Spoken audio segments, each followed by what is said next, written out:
internautes yi ñoo ngi leen di nuyu kenn ku nekk ci sa tur ak sa sant boole ci di leen ziar di am mbégte di àndandoog yéen ci seen émission xew-xewu jamono di nuyu tey siyaar tey dalal Alaaji Ibou Fall salaamualeykum. maa ngi lay nuyu di nuyu say auditeurs say internautes say téléspectateurs ak kilifa Mohamed Kandji. Alaaji Mohamed Kandji sa xarit. comme ça suba su ñëwee mu yaru. am na solo mbaa yaa ngi am jàmm. ça va et toi. merci beaucoup Alaaji Ibou Fall xam nga ni Ndakaaru dafa doon dalal forum de la paix. ñuy waxtaanee jàmm ji ci Afrique. jàmm ji ci Afrique nu ñuy fexee ba Afrique gën a am jàmm. coup d'état yi wàññeeku.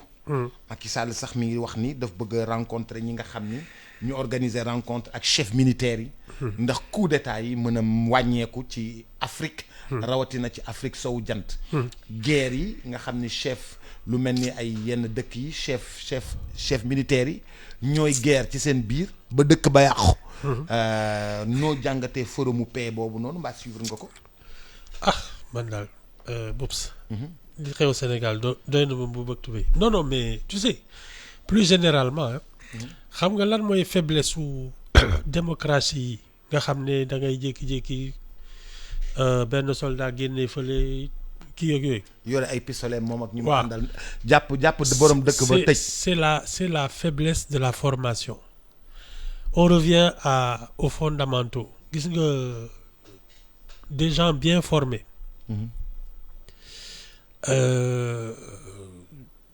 Comme intellectuel et comme citoyen. Boubs, c'est une priorité pour tous les États qui veulent être stables.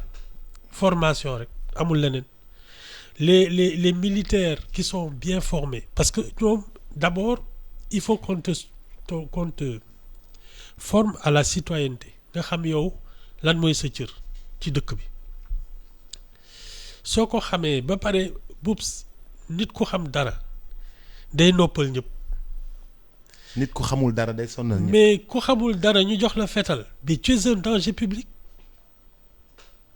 C'est ça et c'est ce qui se passe malheureusement dans nos pays là. Il y a tellement de gens qui font les métiers des armes et qui n'ont aucune culture. mais Ibou nag d'accord ma ak yow de. Boubs de toute façon mosuñoo d'accord. waaw Ibou mais xale bi Traoré ca Burkina. mais sonalul nit yi te du nilaar xale bi Assimi Goïta sonalul nit yi te du nilaar xëy na politique yi kay ñoo échoué moo tax militaires yi soog a jóg. non tu sais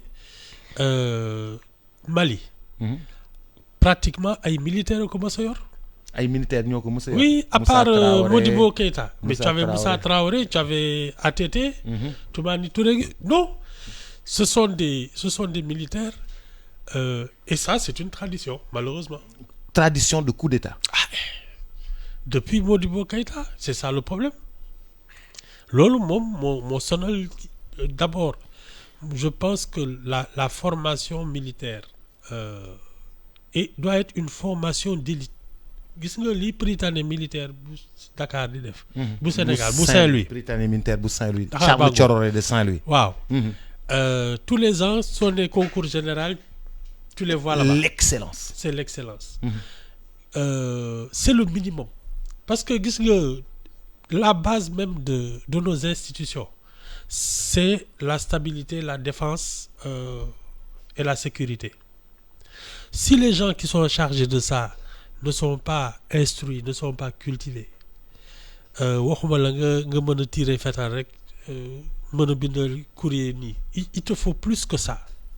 Parce que des gens à qui on donne des armes Boubs ñoo war a gën a nite ñëpp sinon ce sont des dangers publics. Oui mais Ibou su fekkee ni tamit dëkk bi daa am or dëkk bi am diamant dëkk bi am manganèse dëkk bi am lii lu nekk dëkk yi am ko nga gis ni politique yi dañ koy jàllale di ko jël nu mu leen neexee militaires yi toog di seetaan di xiif mais Ibou. tu sais li tax ça se passe comme ça et mooy li may wax ci Sénégal rek nous on doit être formés je parle même plus des militaires mais les civils la société doit être formée nu mu tudd professionnellement pour exploiter ses propres richesses. Xam nga lan moo sonal les pays là. Les gens qui habitent dans ces pays ne sont pas formés pour exploiter leurs propres richesses.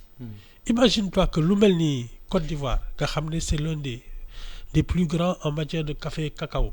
Surtout bi Côte d'Ivoire commencé defar chocolat yàggul tey moom bi muy defar cacao. Avant indépendance la ils ont commencé à faire du chocolat il y a peut-être 10 ans. Boops ñun loolu mooy suñu problème. Tu as des richesses, tu ne sais pas comment les exploiter. Tu ne sais pas quoi en faire. Ñun ñu ngi nii di defar gerte. Il paraît qu'il y a plus de 40. ñu ne Suisse moo dàq chocolat moo gën a bëri chocolat ci àdduna bi te Suisse amul benn. du fa sax. alors ñun ñii gerte gii nii. te cacao du fa sax. gerte gii nii ah. Boops quelqu'un me disait qu'il y a une trentaine de possibilités d'exploitation de l'arachide. ñun 3 rek xaw ma 4 lañ ci exploité. Mais ñun c'est ça notre problème. On n'est pas assez. Outillé dans la recherche. La recherche, et puis c'est une question de volonté aussi. L'industrialisation, c'est d'abord exploiter ce qui est chez toi. Mais ñun loolu yëpp defuñ ko et chaque fois que ignorance boobu mooy may force étrangères yi yegsi te quand elles arrivent ñoom lay créer déstabilisation parce que c'est ça qui leur permet de continuer à exploiter tes richesses. Yow doo ko tal tu sais pas et ensuite tu n'as pas le temps parce que dañ lay dugal ci ay combine tey kii yéeg keneen wàcc ak yooyu mais tu n'as pas le temps d'exploiter ton pays, de former tes enfants et c'est fait exprès mais seen africains yi ñoo may seen bopp lu ñu leen yabee. su ñuy wax par exemple Guinée mu ëpp ressource ci àdduna bi te c'est un scandale.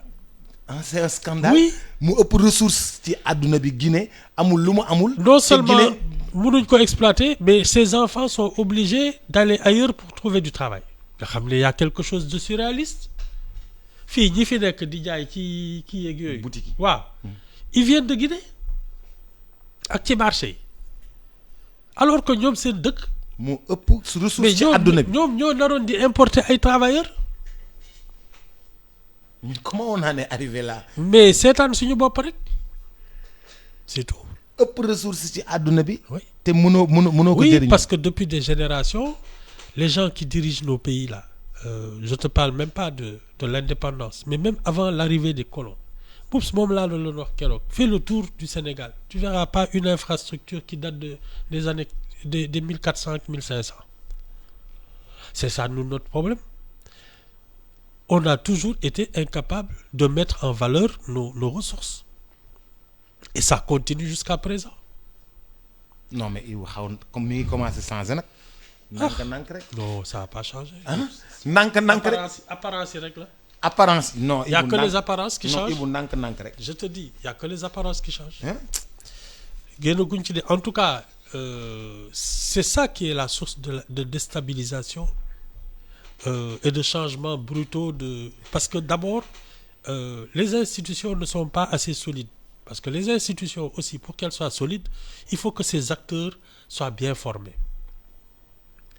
Boops mën nga fi teg présidence de la République si tu élis un médiocre dëkk bi du dem fenn la même institution incarnée par quelqu'un de brillant fait des bonds de géant. Mais nous, c'est notre problème, c'est un problème de formation, de qualité intellectuelle. loolu buñ ko amul duñ dem. doo dem fenn. dañu am loolu ñuy wax nu mu tuddati Canada dafa am ay chute d'eau yoo xam ne dañ ko defar ba nit yi di ñëw di ko seetaan ñun ñu am ay chute d'eau te dendi felo mu inaccessible boo fay dem da ngay mel ni kuy dem àlaxira. Je te dis. ñoom ñu defar ko nit yi di jël avion di jóge fu nekk di ñëw di seetaan si seen chute d'eau yooyu ñun am nañu même chute d'eau yi te mënuñu faa dem. Non ñun c'est toujours ce que je dis nous sommes incapables d'exploiter nos richesses. On a toujours besoin de l'expertise étrangère. ak yooyu fii loo fi bëgg a def tu es obligé d'aller chercher des étrangers nga xam ne ñun sàggan nañu loolu mooy wax ji et tant qu'on est sous la dépendance de l'étranger. Boops kenn du stable parce que temps où guerre froide tu avais deux blocs, le bloc de l'Est et le bloc de l'Ouest. Tey kii dugg kenn ëllëg kay dugg. Mais c'est ce qui est en train de se passer aujourd'hui, parce que maintenant tu as les BRICS et tu as le monde occidental. Mais c'est cette guerre-là qui se retrouve chez nous. Donc tey ñiy dugg ëllëg ñiy génn ak yooyu. Français yi ñoo génn Mali. Voilà, Russie dugg. c'est ça. loolu moo ñuy indi déstabilisation, parce que nous on compte toujours sur les étrangers. Même pour régler seen problème mu terroriste yi, ils sont allés chercher. des Russes. waaw nga xam ne kay génn guñ. dàq des Français dugal des Russes. génn guñ ci. non. mais forum bi pour mën a am jàmm, mais forum bi am na solo de. boobu xan au moins ñu waxtaanee jàmm ji ci réew mi, ci àdduna, ci Afrique, ci continent bi daal. non waxtaan kay wees na fi mu nekk nii il faut prendre de vraies mesures. Et par exemple une organisation comme l'Union africaine, et c'est là que des gens comme les Wade ak yooyu ils avaient quand même ci man indiqué la bonne voie. mooy il faut construire un continent et en faire un grand marché où les gens travaillent. Parce que si justement ñun ñëpp on est connecté économiquement. loolu la Wade bëggoon def NEPAD. waaw c'est ça, NEPAD, ils étaient 4, voilà. pour le développement. Voilà, c'est ça. Tant que nous ne sommes pas une puissance économique, Boups, on va nous imposer tout et n'importe quoi. Et on va continuer à nous déstabiliser. Il faut être une puissance économique. C'est là que tu inspires le respect. Mais mënoo nekk puissance économique, sa monnaie sax defaroo ko, sa monnaie France lay jóge. da ngay Non, fay il faut construire gis nga les infrastructures, faire sauter les barrières, mooy l'AZLECA, zone de libre-échange. On va vers ça. Le problème, c'est que justement les puissances étrangères n'ont pas intérêt, parce que nous n'avons pas tous le même rythme de développement. Dafa am ñoo xam ne moom avancé wuñu sax. Am ñoo xam ne ils font des pas de géant. Mais il faut qu'il y ait un vrai leadership continental koo xam ne day xëy ne di bëmax gaa yi ñuy dem. Que l'on puisse se soigner en Afrique, que l'on puisse se former en Afrique pour les Africains, pour développer les trucs. Loolu amul leneen. Tant qu'on n'est pas capable d'être une vraie puissance, poups, te ñoom ñoo ko tey di balkaniser les pays là, fexe ñun ñuy bañ a ànd. pour qu'ils soient tous de petits pays faibles. Te ñun ñoo ko nangu. mais Alaaji Ibou ñuy wax ci exploitation yeeg yooyu, xam nga ñun bu ñuy wut or. dañuy wut ay tame ak ay bool ak affaire yooyu dugg ci suuf. tubaab bi buy wut or day indi ay machine teg machine yi dugg ci suuf. C'est ça le problème. dem jëli or bi ci suuf. C'est ñu ça. jaarale xeer yi teg ko ci kii nii, xeer yi jaar nii, ndox mi jaar nii. C'est ça le problème. ñu tamiser ko, machine bi tamiser ko. da ngay gis koo xam ne suy bët kii bi machine bi suy bët suuf si nii. ba def ay tunnel. waaw mais da ngay xam ne ñii kafuñu. Attends, ils ont même construit un tunnel sous la Manche diggante Angleterre ak France. nga xam ne kay xel mooy naaj. mais il faut en avoir aussi la volonté. mais fii on n'a même pas cette vision, quoi. C'est ça nous notre vrai problème. dañu toog rek Alaaji Ibou Fall. Alaaji Ibou Fall bu ñuy changer beneen waxtaan. waa PDS Karim Wade dafa déposer ci caisse de dépôt et consignation 30 millions. dafa mel ni Karim moom pare na pour ñëw. dafa mel ni waa PDS seen candidature mi ngi bëgg a leer. De toute façon, je pense qu'il n'a presque pas le choix, parce que tu sais, même si il ne remporte pas la présidentielle, revenir dans le jeu politique, ne serait-ce que pour sa carrière dans le futur, parce que bi mu fiy génn c'était sous une accusation de vol, voilà, de biens mal acquis, voilà. La manière dont il a été jugé que yëpp, ça a été compliqué. Je pense que si il veut se refaire une santé morale, ça va commencer par revenir dans le jeu politique, quel que soit après le résultat. Je pense qu'il demande une réouverture de son procès. Mais ça commence déjà par exister politiquement. Parce que bi ñu koy tëj bon la magistrature truc, mais la CREI pour man c'était une arme plus ou moins politique qui a été créée par Abdou Diouf pour mettre au pas les barons ak yooyu. Et tout le monde s'en est servi pour régler plus ou moins des comptes. Moom ça a été la victime la plus spectaculaire de cette affaire. Et d'abord bon CREI ça c'est terminé. Maintenant ce qu'il faut c'est exister politiquement. Je pense qu'il n'a même pas le choix. Ne serait-ce que pour sa carrière professionnelle. Mais noo gisee ni nga xamee ni noonu la absent we ay nit toog di ko liggéeyal boobu ba tey PDS di liggéey di def seeni instance di jaar fii di jaar fee ñëpp moom mu nekk à Doha di contrôler le PDS.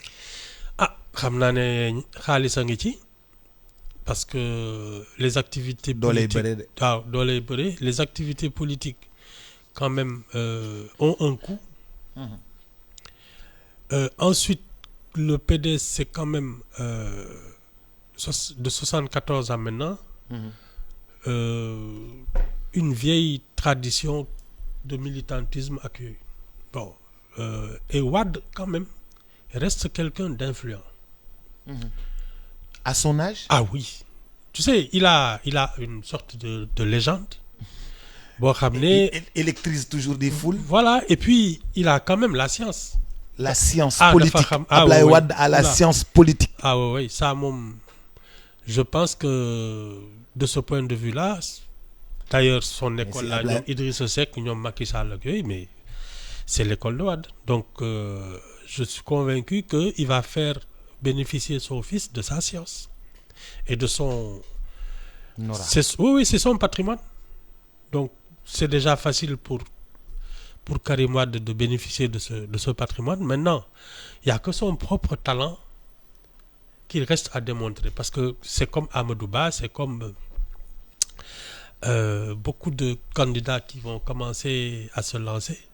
On ne connaît pas leur vrai talent. Karim Wade kenn xamul ko dara. Il est à l'ombre de son père, xamoo lu mu mën. Amadou Ba est à l'ombre de Macky Sall, xamoo lu mu mën, non. Les gens ont beau dire, le gars ne bougera pas tant que Macky Sall ne lui donnera pas le top départ. Il va pas le gêner, il est encore chef d'État. Et il sait qu'il a des adversaires qui attendent le moindre faux pas pour ne waxoon nañ la ko. Donc il bougera pas. Karim Wade également il est à l'ombre de son père. Tant que top départ bi jotul et qu'il montre son vrai talent dañuy spéculer rek mais xamuluñ ko dara. Mais naka nit bi am parti nekkoon fi ministre ciel terre nekkoon fi ministre bu yoroon lépp tabax fi li mu fi tabax yépp.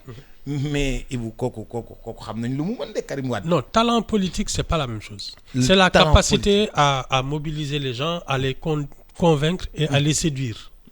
Loolu xamaluñ ko ci dara. Taxaw nii di wax. Taxaw ak nit ñi di wax nit ñi. Du ay émission yu ñu préparé toog nii waa ji jox le conducteur ñu ne lii la ñuy wax nga dem sa kër. préparé ko da ngay ñëw taxaw affronter foule bi wax ak ñoom. C'est ça, parce que quand il était aux affaires, bon, il faisait son travail.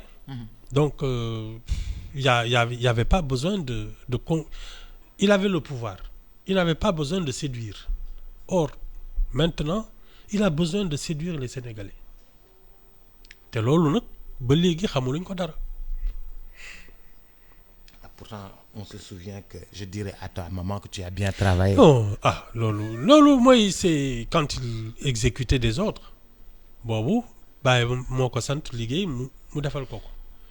Bon, ça n'a rien à voir, Boups, avec l'aura politique. Tu peux être excellent travailleur, mais doit am bayre, comme on dit. Tu n'as pas de charisme. mën nga liggéey ak yëpp mais c'est pas tout le monde qui arrive à attirer la population et puis l'embarquer dans un rêve parce que nit ñi il faut les faire rêver. Embarquer la population dans un rêve. Oui ne leen ñun dans 10 ans on sera l'une des grandes puissances du continent ak yooyu parce que lii ak lii. nii lañ koy defee ak nii. C'est ça, c'est la capacité de convaincre les gens et de les faire rêver. moom lañu ñëpp di déglu fi mu nekk nii xamalaguñ leen dara waaw léegi de on va voir tout le reste tout ce qui se passe actuellement échauffement la rek la vérité c'est pendant la campagne qu'on va l'avoir. ci campagne bi jotee ci la ñuy xam ku mën ak ku mënul. c'est ça ku mën a wax nit ñi ñu dégg. voilà c'est ça nga xam ne soo taxawee rek. yéen waa Birane Mbollo. voilà ces choses là. Birane Mbollo boobu ba léegi. voilà amul ndox. voilà yooyu la. su ma faloo li may njëkk a def mooy ndox mi yegg si fi. ah oui c'est ça c'est cette capacité à mobiliser xam les énergies. dëkk bu nekk nga xam problème ba. oui boo parce que ñëwee da ngay ci am dëkk ay relais dañ lay on te briefe on te dit kii fii nii ngay doxee fii nii ngay waxee parce que chacun avec sa culture avec sa perception ña nekk moo tax ñi nga xam ne dañu bëgg di politique te amuñu ay relais locaux. moo tax ma ne la présidentielle c'est l'aboutissement de plusieurs élections. Parce que les élections locales ça te permet d'avoir un militantisme de proximité. Ensuite tu as l'échelle nationale les législatives nga xam ne tu couvres tout le pays. Et c'est comme ça que tu peux aller à la présidentielle. Ça veut dire que chaque fois que tu vas dans un petit village reculé qu'il y a quelqu'un qui a préparé la population et qui te dit fii lii moo fi xew nii ngay waxee. Sinon soo amul loolu ay dégâts rek ngay def soo ñëwee fii ñu naan la guy gi nga naan leen Dakar ba bon c'est ça hein? Il faut avoir ce maillage du territoire te ñi ko fi am bariwul. et une vraie connaissance des besoins des populations. waaw dëkk ak dëkk da ngay wër dëkk bi wëraat ko wërati ko Macky Sall ça a été ça sa force entre 2007 je crois. 2005, à 2007. Déjà 2007 élection yi 2006 bi ñu ko commencé def kii il faisait le tour pour préparer la campagne de Wade. Présidentielle yi c'était lui le directeur de campagne. Donc il a fait 2-3 fois le tour du Sénégal entre 2007 2008 2009 bi muy créer son parti. nee nañ ma il a passé la nuit dans des villages là derrière les montagnes de Kédougou. nga xam ne gars yi mosuñu gis un officiel yooyu sax def na ko fa. C'est ça qui te permet après de parler aux gens mais ñi ko fi mën a def bariwuñu. C'est ça le talent politique après soo ñëwee taxaw wax ñu xam ne yow ci ñun nga bokk. Senghor c'est pour cela qu'on l'appelait le député kaki moom su ñëwoon fii. village ak village di fanaan ci kii yeeg yooyu. C'est ça qui a fait sa force pendant que Lamine Gueye restait en ville. Boups politique c'est pas du ay caaxaan. politique du ay caaxaan. non oula. c'est ay stratégie la. Et puis ça demande beaucoup d'efforts parce que c'est la rencontre. Avec mais les gars yi saa yi ñu demee campagne ñëw politicien bi tëdd de feebar. ñu naan may leen ko mu noppalu ko. léeg-léeg nga di gis politicien bi baat bi dee. déjà capacité bi. capacité physique. Wade laa doon gis muy campagne ba campagne bi jeex mu ne cooc. Ce sont ces lieutenants-là qui se faisaient hospitaliser ak yooyu xale yu ndaw. xale yu ndaw yi dem hôpital Wade ne cooc. waaw moom dara. Non déjà tu comprends que c'est des hommes d'exception qui peuvent faire ces choses-là. du ay koo xam ne suñu ne nii nga feebar. loolu àndul il faut d'abord être solide physiquement parce que c'est ça aussi. mais Ibou bëggoon naa la laaj beneen laaj. xam nga fukki minutes yu ne damay changer. nu mu tuddati parrainage bi man dafa maa jaaxal. Parrainage bi bu fekkee ni 6 millions wala 7 millions ñoo nekk ci fichier bi. Benno Bokk Yaakaar ñoom nee nañ am nañ 3 millions. 700 ak Khadim Dia mi indi 28000 démb. dolli ci. Khadim Dia indi 28000 parrain dolli ci. 3700 ak 28000 parrain. waaw léegi ñoom presque am nañ 4 millions de parrain de ñoom lu ñuy. c'est de la com. c'est de la com. Boops xam nga maa nga ko fi doon wala yow boobu kii laa doon xam nga fii on ne prête qu'aux riches. on ne prête qu'aux riches. waaw. soo taxawee fii di saraxu naan vraiment dimbali leen ma ci ay parrainage kenn du la signer. taxawal ba taxawee fii di ñaan ay parrainage. kenn du la man signer dimbali leen ma ci ay parrainage kenn du la signer. lu tax kenn du la signer. mais parce que les gens misent sur les gagnants soo taxawee ne man maa ngi ak 2 millions de parrainage ñu ne ah kii c'est le futur gagnant kii vainqueur. kii de 3 millions et quelques lañ déclaré. donc comme fichier bi 6 millions. waaw comme je dis on vole au secours du succès fii. dañuy bàyyi ba nga sotti la ñëw ne la kaay ma dimbali la. et c'est ce qui se passe donc ñoom fii mu tekk nii ils sont en train de dire aux Sénégalais ñun ñoo am doole. ñoo fi ne. waaw vous avez intérêt à voter pour nous. c'est de la com. ñëw leen bokk ci ñun. ah y a pas autre chose. non ils sont en train de dire aux gens nous sommes un rouleau compresseur bu yóbboo ngeen xam ne fii ñu ñoo ko yor quoi. c'est de la com, c'est tout. Et puis c'est le Soleil qui sort le chiffre quoi. C'est le journal gouvernemental. Oui. Qui sort les chiffres. Oui. nga xam ne le Soleil doo ko weddi. C'est pas des gens qui racontent des histoires. ba pare parrainage yaa ngi ñëw ba tey di dolleeku rek. Oups, je te dis on vole au secours du succès. succès. léegi ñoom bu ñu jëlee lii. parce que keroog docteur Abdourahmane Diouf mi ngi koy wax. bu ñu jëlee parrain yi yëpp. ñoom ñi ci des lu ñuy am. mais c'est la compétition. Oups, pourquoi se faire des cadeaux. fii dara mayewu fi. il faut travailler sérieusement c'est tout. pourquoi ñuy naan waaw nañuy yërëm de loolu soo ko waxee Oups, tu es perdant.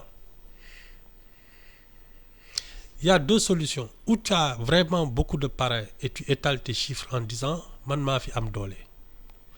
Ou tu travailles sérieusement bunt ak bunt kër ak kër. Déthié Fall nee na am na ba doyal. nañu bàyyi ñeneen ñi jël même comment il s'appelle il y a John. Bun John tamit waaw am na benn vidéo bu muy naan moom fi mu nekk nii stock de sécurité ci loolu la nekk mais moom féete na boor depuis longtemps xam nga woote assurance yooyu quoi waaw. Non, c'est de la com. tout le monde ñëpp a ngi def ay coups de com. C'est ça. C'est la bataille psychologique. C'est une bataille psychologique et puis ça annonce déjà des chiffres parce que ku la ne man j'ai 3 700 000 parrainages tu traduis ça tout de suite en vote. am déet. bu ñu demee ba février. ñu dem deuxième tour dina ca boobu lay leeree. tu sais moo tax c'est de la com. Il y a que la vérité. bu ñu demee ba février ñu ne dem nañ deuxième tour bu ñu demee deuxième tour ça veut dire que 3700 yi. non je te dis c'est de la com. la vérité des urnes moom rek kay dëgg.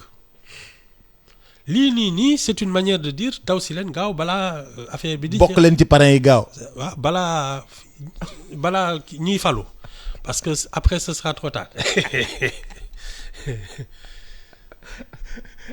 yow da nga loolu mooy gars yi dañuy dóor de. non man tu sais Oups. C'est de la com. waaw. Ce sont les Sénégalais qui votent. suba dimanche jotee. ku ne dem jël sa carte yaay xam fooy sànni toog xaar résultat yi. lii yëpp c'est des opérations de séduction de yooyu la rek mais man j'attends la vérité des urnes leneen moom mënuma ko ci wax non c'est de la com c'est tout gars yi daal nit ñu naxee la ñuy seet. Ça fait partie aussi des trucs man j'ai des trucs am naa caution donc am naa xaalis am naa ay nit ku ci bokkul sa affaire la su ñuy séddale teraanga yi doo ñëw moo tax saa ku nekk ñu indi say parrain lu ne nga dugg ci. gars yi dañoo yori parrain de man sama xamul nit ñi fu ñuy jëlee parrain ni dëkk bi taree nii. ñi gars yi yor ay parrains yu dul jeex nii. man daf ma def cas. c'est aussi des moyens parce que n'oublie pas que ñoom ils ont les moyens de l'État. Qu'on le dise ou pas. donc ils ont plus de facilité de mobilité ak yooyu yëpp ci la bokk. ensuite bon ñoom ñu déplacé wu moo gën a yomb. oui et ensuite c'est quand même jusqu'aux dernières élections, l'appareil politique le plus redoutable. Parce que même s'il a perdu sa majorité, il arrive quand même en tête. Donc, il n'y a rien d'étonnant, mais moi, je trouve que c'est juste une opération de com. C'est pour faire peur aux adversaires. C'est la bataille psychologique. Pour décourager les adversaires, faire peur, montrer que nous, c'est nous le rouleau compresseur. Radio Chicken. C'est normal, c'est de bonne guerre. ñii nee nañ 3 millions waa Pastef ñoom ñi ngi ci 1 million. Après jàll nañu ci 3 millions ñoom tamit en quelques jours. Je te dis. Hein? C'est de la com. Kii bu amee 3 millions kii bu amee 3 millions 500 kii am. 3 millions 3 millions. fichier ba jeex na di ñi ci des moom a jaaxal di. xaw ma dama ne la Boubs. Boubs. tegleel say tànk seetaan jour vote bi. Tout ça c'est de la com. Parce que de toute façon, ils n'ont besoin que de 54 000 signatures. L'ici des yëpp, ça ne sert à rien. À part nappaate. gars yi dañuy nappaate daal. Oui, dañ lay wan ne ñoom ñoo am nit. Ils commencent parce que c'est comme s'ils te faisaient un sondage en disant voilà moi ce que je vais avoir en février. Voilà. C'est de la com, c'est tout. Mais dans les coups de com, le PDS rafle tout aujourd'hui en déposant sa caution. Waaw, c'est une manière de dire ñun donc xam nga ku déposer caution c'est que parrainage bi féete na boor. Waaw. C'est de la com tout ça. Xam nga moom lu fi nekk danaan voilà mes chiffres. damay dem déposer caution. Donc tu te dis kon parrainage yi féete na boor sinon du ci def xaalisam. Non, c'est une manière aussi de faire de la com. Et puis, je suis convaincu que les moyens qu'on va étaler, ça va faire partie des arguments. Parce que, voilà, je suis convaincu que Karim Wade, pour débarquer, cortège direct, dit Wade a toujours fonctionné comme ça. Wade 2000 bi muy ñëw. Mercedes. 2000 bi Wade di ñëw. wàcc aéroport Yoff. Non, wàcc aéroport Yoff. Il a mis 7 heures ou 8 heures entre aéroport Yoff ak Gédo. Xam nga maa ngi fa woon. Man j'étais dans le cortège boobu le matin laa nekkoon. Il est arrivé à 16 heures. ay 21 heures mu ngi ñu fekk ci rond-point Gédo bi te yeggagul. Gédo waaw. jëm Fass. dafa doon wàcc ñaari tali. jëm Fass il devait passer par. ñaari tali jëm Fass. Voilà siège ba. voilà et puis xam naa seen kër. il passe par là-bas. seen kër ñaari tali. jëm Fass. voilà wàcc jëm. Fass Colobane. Fass le siège bi newoon. ça Fass c'est Fass, vrai c'est vrai en face de Colobane. en face de Colobane. waaw Fass la. bon boobu sax amul xaalis mais xam nga moom c'est en 87 bi muy doog a wàcc Mercedes décapotable bi ak sirène beeg yooyu. am jënd ay 505 la. break yooyu. bleu beeg yooyu ñëpp naan kii il avait fait c'est ce qu'on appelait à l'époque une campagne à l'américaine ay ballon ay kenn xamul la fi def moom il paraît qu'il venait de gagner un marché une consultance au Soudan gars yi fay ko 900 millions mu taal ko ci benn campagne toog di ñu xool non c'est ça son style xam naa ne ils vont étaler de l'argent en disant voilà ñun tam voilà notre force de frappe xam nga ñii ay pareil la ñuy génne kii moom xaalis lay teg. mais Ibou est-ce que c'est pas irrationnel Karim Wade fa mu nekk ci Doha du ñu def dara te tàgguwuñu ko. du ñu def dara te laajuñu ko. lépp lu ñuy def dañ koy laaj. mu nekk consultant boo xam ne dañ koy fay par seconde par minute par heure léegi looy ñëw def ci campagne ne damay ñëw bokk ci présidentielle. mais parce que ni mu fi génnee moo baaxul. il a un affront à laver loolu mooy wax ji parce que ça restera toujours une tâche dans son CV il a besoin de laver cet affront s'il se fait élire président de la République xam nga ne wax jooju kenn dootu ko tudd danañ ko jugeaat fii publiquement ñëpp ne mosoo laal dërëm. mais Ibou li ngay wax noonu ay rêve la parce que. mais c'est le but de la manœuvre il a un CV à refaire. Ah oui loolu moom ça je te dis. mais c'est man ça Ibou sa man motivation. xaalis boobu noonu ni may gagné foofu jàmm jama nekk salaam jama nekk ca Doha non. moo ma gënal. Non tu sais ku ci nekk tam ak je suis convaincu que si tu considères qu'on t'a accusé injustement tu vas essayer de faire rectifier l'affaire te loolu je ne vois que la présidence qui peut changer ça. Présidence de la République ngay ñëw toog ñu indi sa casier judiciaire xotti ko mu jeex. mais Ibou kon ñun dese nañ lu bari ci réew mi de loo xam ne normalul de boo faloo. yow mës nga fi gis lu normal ci dëkk bi nga juddoo ba léegi yow doo fay. non mais Ibou loolu normalul ñu nga ñëw nekk président gagné ñëw toog ci palais bi justice bi defaraat sa CV ba mu baax. waaw. Rien que le vote des Sénégalais est une manière de déchirer son casier judiciaire suñ ko falee nga xam ne liñ ko tuumaal kenn gëmu ko en tout cas la majorité n'y croit pas parce que su ko nit ñi gëmee boobu il n'aura pas une seule voix. su fekkee ne nit ñi gëm nañu ni dafa jëloon seen alal. waaw kon duñ ko voter. duñ ko voter. Soyons logiques déjà ça. C'est une manière de dire vous voyez. Personne ne vous croit. ji ngeen ma fii sénégalais yaa ngi nii. man la ñuy voter. déjà loolu casier judiciaire bi effacé na au moins moralement. Après il restera de refaire son jugement mu jeex président de la République bu ñuy juger nag xanaa nga tombé ci juge bu tëxet qui ne veut rien comprendre. non juge duñ doxalee noonu. am na juge yoo xam ne yaa ma wax ni juge intime conviction rek. oui c'est ça yaa ma jàngal loolu juge intime conviction. c'est ça loolu sa conviction nag yaa ko xam soo la neexee daal am na ñoo xam ne day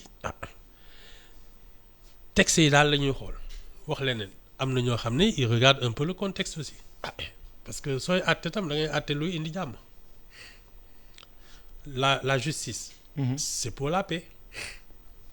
moo tax am na ñoo xam ne on les condamne am na ñoo xam ne oups on ne les condamne pas parce que soo leen condamné dëkk bi yëngatu c'est ça. Ibou yow li ngay wax xam nga ni yanuwul maanaa. loolu yanuwul maanaa ñoo xam ne boo leen condamné dëkk bi yëngatu. oui y a non des gens loolu yanuwul ici maanaa. si tu essaies de les traîner en justice tu mets le feu au pays am na de am na ñoo xam ne daal saay soo leen bëggee porter plainte waa dëkk bi ñoo lay woone la hey nekkal nit man mii daal na ma 2002. 2002. waay bi ma porter plainte contre le footballeur là. àddina bi yëpp ba ma ne xanaa na ko def léegi. boobu nag footballeur bi dafa xew de. waaw moom laa lay wax am na ñoo xam ne boobu footballeur bi dafa xew de. waaw. footballeur bi da topp ñu duñu saaga ñun ñëpp. maa la wax lii de. saaga tifaare la saaga nga porter plainte ñu ne la arrêté waay. yow xanaa tu es pas un patriote ma ne ayi. Sénégal la neex. je te jure ñëpp juge bi kaw ba léegi procureur bi dafa jël affaire bi teg na le on m'a même pas dit accusé de réception. wala sans suite. oui classé sans suite tontuñ ma sax nit ki dafa dof.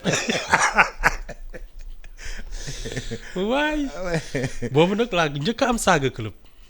oui. oui ou pop toutes les 5 minutes moo sama téléphone décroché saaga ay ndey yu métti. ma raccroché tegal leen ko tàmm naa ko. c'est ça moom ci boppam chaque 5 minutes mu woo ma saaga ma ay ndey ba xolam sedd ma ne c'est bien ma porté plainte ñu naan ma lu tax nga porté plainte même El Hadj Diouf l'avocat là.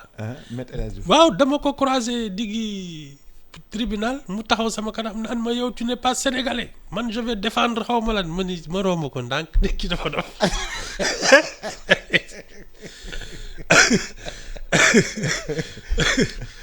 non mais kon am na ay cinéma la ñu de. sénégalais yoo xam ne buñ la saagaa da ngay nangu de. man parce daal que non tout le monde on est tous égaux devant la loi moom. non man koo mënti ne faalewu ma la amul nit ku ma faale ci àddina man c'est clair amul non j'ai fait ça parce que c'était pour le principe mais su ma naq di woon dëgg bu sama fetal laay wut fekk ko fa mu toog je le descends Ibou yow moom ca donga de. raxuma sax. oui taw si non ah yow Ibou Fall yow ceddo nga non non c'est que c'est pour le principe de ne pas se laisser insulter tu portes plainte di jaay kii civilisé mais lii su la naqadee dëgg tu règles ça y a des trucs qui se lavent dans le sang. civilisé. waaw di ko civilisé. porte plainte néegar bu civilisé. waaw nga dem tribunal déposer sa plainte. c'est ça chez le procureur. et tout ça def néegar bu civilisé. waaw loolu la de mais ñun ñëpp on a grandi dans la rue xam nga dans la rue moom suñ la saaga da ngay. da ngay da nga koy régler sa bopp waaw c'est bon c'est ça. non non c'était juste pour le principe hein mais su xam man yooyu yëngalu ma man ay saaga moom vraiment ça ne me fait aucun effet. du tax a fen. non et puis gis nga ki saaga dafa amatul pexe rek donc c'est un aveu de faiblesse. donc topp l'insulte est un aveu de faiblesse. oui et d'impuissance. et d'impuissance. ouais c'est ça ku amatul pexe mooy saaga loolu moom du ma ci fekk. Alaaji Ibou Fall sa waxtaan dafa neex. ñu ngi nii de. sa waxtaan dafa neex. maa ngoog daal. ñuy décrocher sa téléphone ñu lay saaga chaque jour. oui man dama ko mujj xam nga dama amoon un appareil là kii sama ligne fixe bi. waaw dafa amoon haut-parleur. donc dama ko def haut-parleur enregistré ko. moom laa yónni procureur beeg yooyu mais kenn faale ko. footballeur international nag da nga koy permettre. boobu nag boobu coupe d'Afrique baa ngi jegeñ si. ak coupe du monde bi.